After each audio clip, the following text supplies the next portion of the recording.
جب مسلمانوں کے دارل خلافہ یعنی مسلم دور حکومت کی راجدھانی بغداد میں ہر دوسرے دن کسی نہ کسی دینی مسئلے پر مناظرے ہونے لگے، یعنی ڈیبیٹ ہونے لگی۔ جلد ہی وہ وقت بھی آ گیا جب ایک ساتھ ایک ہی دن بغداد کے 4 الگ الگ چوراہوں پر الگ الگ مناظرے ہو رہے تھے۔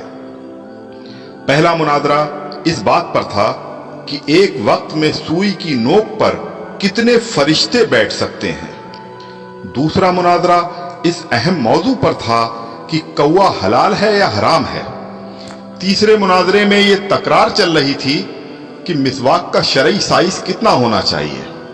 ایک گروہ کا کہنا تھا کہ 1 بالش سے کم نہیں ہونی چاہیے، اور دوسرے گروہ کا یہ ماننا تھا کہ 1 بالش سے چھوٹی مسواک بھی جائز ہے۔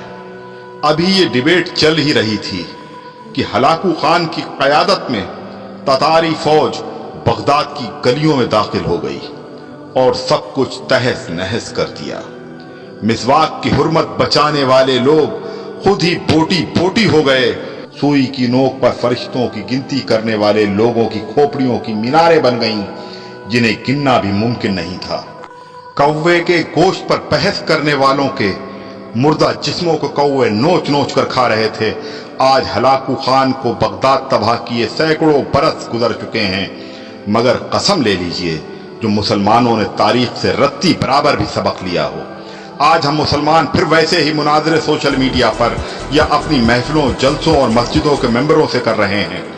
داڑھی کی لمبائی کتنی ہونی چاہیے، یا پھر پائجامے کی لمبائی ٹخنوں سے کتنا اوپر کتنا نیچے شرعی اعتبار سے ہونی چاہیے۔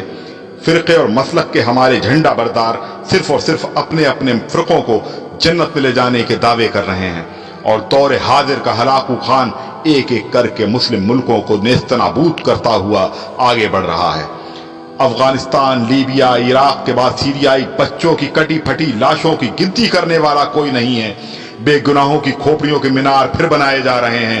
آدم کی نسل کے نوجوانوں، بوڑھے، بزرگوں کی لاشوں کو کوے نوچ نوچ کر کھا رہے ہیں، اور ہوا کی بیٹیاں اپنی عصمت بچانے کے لیے امت کی چادر کا کونا تلاش کر رہی ہیں۔ جی ہاں، اور ہم خاموشی سے اپنی باری آنے کا انتظار کر رہے ہیں۔